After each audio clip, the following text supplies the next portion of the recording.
Luego que el gobierno colombiano evaluara la opción de un segundo plebiscito como mecanismo de refrendación del denominado nuevo acuerdo de paz, o la posibilidad de presentarlo ante los consejos municipales y las asambleas departamentales como instancia democrática local, el presidente Juan Manuel Santos anunció que será el Congreso de la República el encargado de refrendar los acuerdos. Es claro que la vía más conveniente y legítima para refrendar este nuevo acuerdo es a través del Congreso de la República, donde además están representadas todas las visiones y opciones políticas del país, desde la extrema izquierda hasta la extrema derecha. La controversial decisión del mandatario suscitó el surgimiento de una tesis que plantearía que el órgano legislativo colombiano no sería legítimo para ejecutar la refrendación de dicho acuerdo, pues la representatividad de esta entidad no agruparía la voluntad de los colombianos manifestada en el plebiscito. Yo creo que el Congreso no tiene facultades de refrendación. El Congreso no es el mecanismo de refrendación popular de la que habla la Corte Constitucional en su sentencia sobre el plebiscito. El pasado 2 de octubre, los colombianos salieron a las urnas a aprobar o desaprobar el modelo de paz negociado entre el gobierno y las FARC. Los votos válidos de estos comicios fueron 12.808.858. Al compararse esta cifra, por ejemplo, con la votación total que suma el ultimado Senado elegido en marzo de 2014, resulta menor. Hubo para tal efecto 11.672.251 votos válidos. Esto significa que existe una diferencia de 1.136.607 votos si se compara el resultado de ambas jornadas. Actualmente, en el órgano legislativo, solo el 20% está representado por el Centro Democrático, único partido que se opuso al acuerdo de paz pactado. En el plebiscito, la opción del no obtuvo el 50.21%. El 80% restante de las curules del Senado pertenece a los partidos que apoyaron el sí en la contienda electoral y que resultó derrotado con el 49,78%. Aunque la decisión del presidente está basada en que el Congreso representa al pueblo para que en nombre de los ciudadanos legisle, esta comparación demostraría que la voluntad de los colombianos no estaría presente al momento de refrendar los acuerdos a través de esta Cámara.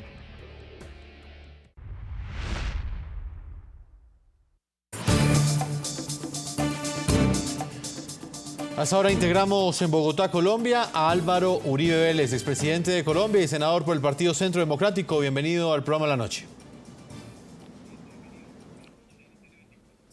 Bueno, muchas gracias a ustedes, Jefferson, a sus compañeros periodistas y a todos los televidentes de la noche y de NTN 24. Expresidente, finalmente firmaron este acuerdo de manera presurosa el día de hoy. ¿Cuál es el camino a seguir ahora del Partido Centro Democrático, que fue una de las principales colectividades que lideró ese voto por el no en el plebiscito del pasado 2 de octubre y que pues ganaron finalmente en las urnas? ¿Cuál será el camino a seguir de ustedes de aquí en adelante? Jefferson, cuando a pesar de toda la desventaja, los compatriotas del no ganaron el plebiscito, nosotros dijimos, mire, jurídicamente los acuerdos son inexistentes, pero vamos a honrar la palabra, a trabajar en las modificaciones. Muy constructivamente estuvimos en eso con el gobierno, y el gobierno de manera abrupta, el sábado de la semana anterior, nos dijo que ya todo estaba cerrado con la FARC, que eran textos definitivos, y negó la posibilidad de revisar otros temas. En aras de la verdad, de la menor subjetividad, que hubo mejoras, sí, que hubo puntos sustanciales que no quisieron modificar también. Mucho le imploramos al gobierno que se pudieran considerar modificaciones a puntos como el bloque de constitucionalidad, la elegibilidad sin pagar las penas en el caso de delincuentes responsables de delitos atroces, ese tema de justicia, porque los colombianos decían, paz sí, pero sin impunidad. Y aquí quedó la impunidad y otros temas. ¿Qué sigue? Lo expresamos esta tarde en el Senado. Primero, nosotros creemos que cuando el presidente de la República, el acto legislativo, le dijeron a los colombianos que la refrendación sería una refrendación popular, esto es de democracia directa, de la Constitución del 91. Inicialmente propusieron el referendo, después el plebiscito, y ahora resulta que lo van a hacer por la vía del Congreso. Yo creo que al pueblo colombiano le dijeron, usted es el que refrenda, y ahora le quitaron esa posibilidad. Yo creo que independientemente de lo que pase en lo jurídico, ese es un grave precedente para nuestra democracia, estimado Jefferson. Que hay puntos que se pueden discutir y mejorar en el Congreso, indudablemente, pero estos puntos, unos 6 o 7 puntos esenciales que el gobierno no quiso discutir, el gobierno nos ha dicho que no hay campo de modificación. ¿Por qué no han permitido que el pueblo colombiano se pronuncie siquiera sobre esos puntos en los que subsisten diferencias? Expresidente, ustedes van a promover un referendo en el cual los ciudadanos en las urnas tengan la posibilidad de manifestarse frente a esos puntos que ustedes consideran que deben ser reformulados en ese nuevo acuerdo de paz. Quisiera que le explicaran a nuestros televidentes cómo será ese procedimiento que ustedes están planteando. Esa es una de las posibilidades, Jefferson.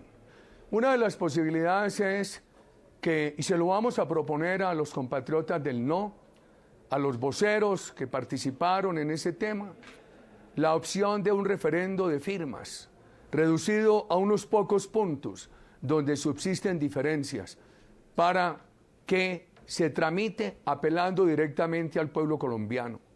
Y eso no excluye que participemos permanentemente en los debates del Congreso y que sigamos insistiendo en el pacto nacional que el gobierno ha negado, el pacto nacional al cual el gobierno no quiso hacerle verdadero eco.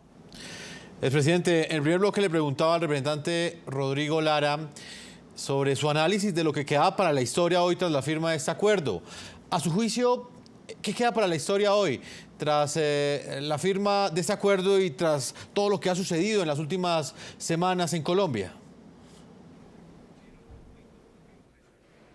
Para la historia hoy, tras la firma de este acuerdo, quedan varias cosas. Una, el mal precedente de haberle dicho al pueblo colombiano, usted refrenda, y enseguida negarle ese derecho porque perdieron la primera refrendación popular.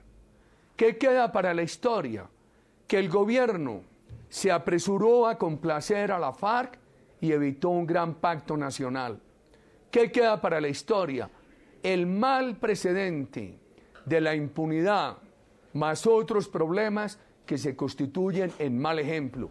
¿Qué le vamos a decir a las nuevas generaciones? De que aquí hubo impunidad total, de que el narcotráfico, que tanta tragedia ha creado en Colombia, queda como delito político. Y entonces, ¿qué va a pasar en lo inmediato y en lo mediato? ¿Qué va a pasar con los disidentes de FARC? ¿Qué va a pasar con el ELN? ¿Qué va a pasar con las bandas criminales? ¿Qué va a pasar con todo ese problema de la criminalidad que gira alrededor de 150, 170 mil hectáreas de narcotráfico? Presidente, ¿usted cree que existe alguna posibilidad de una concertación en el Congreso donde el Partido Centro Democrático es minoría? Una concertación quizás para cambiar algo de ese acuerdo que se firmó hoy y que quizás incluya esas peticiones que el Partido Centro Democrático ha hecho. Son peticiones no del Centro Democrático, de muchos colombianos. Por ejemplo, ese tema de las víctimas. Ese tema de las víctimas es muy hondo. Es que los compatriotas Ervin Hoyos, la senadora Sofía Gaviria, Diana Sofía Giraldo y otros compatriotas de víctimas tienen documentados más de 600 personas secuestradas por FARC, de quienes nada se sabe. Ese es un tema muy hondo, un tema muy sensible, es el tema de los niños. Entonces, nosotros, a pesar de que tenemos estos reparos, de que tenemos que seguir apelando a la calle, directamente al pueblo colombiano, simultáneamente vamos a mantener un espíritu firme pero constructivo en el Congreso. Hoy le insistí a los senadores de la bancada de gobierno que procuraran ellos constituir una comisión de conciliación y que permitan buscar opciones a los temas graves en los cuales subsisten diferencias. Mire, el país va a tener que analizar con juicio ese tribunal que nace de una exigencia de la FARC, que aunque los jueces serán colombianos, tendrán un origen de alguna manera en ONGs, y usted sabe el problema de la izquierda internacional con algunas ONGs que los defienden. Ese tribunal puede llevar a que durante 15 o 20 años se opaque a la justicia ordinaria, a que a la FARC se le resuelva el problema en 6 meses. Basta que ellos acepten su delito y que mantengan al país en entredicho y en vilo durante 15 o 20 años, afectando civiles y afectando militares. Hay que mirar las consecuencias de ese tribunal. Por eso, ese es uno de los temas que necesita reformas. Hombre, nadie se opone, todos queremos la reivindicación de la mujer. Todos queremos el respeto a las diferentes orientaciones de las personas. Pero, ¿por qué no la atienden? Requerimientos de grupos religiosos que han dicho, no confundan esos temas con el género, porque eso crea una polarización nacional profunda. Nosotros insistiremos en la calle, en la democracia directa, e insistiremos en el Congreso en que se enmienden estos temas. Expresidente Uribe, a usted por habernos acompañado, muchas gracias. Vamos a hacer una segunda pausa comerciales. Cuando regresemos, continuaremos con el representante a la Cámara y presidente del partido Cambio Radical. Está con nosotros Rodrigo Lara, respondiendo a las preguntas, los interrogantes que hay en este momento sobre lo que le espera este nuevo acuerdo que fue firmado el día de hoy y que la próxima semana ya han confirmado será sometido a refrendación por parte de la Cámara de Representantes y del Senado colombiano. Una pausa y ya regresamos a la parte final de este programa de la noche.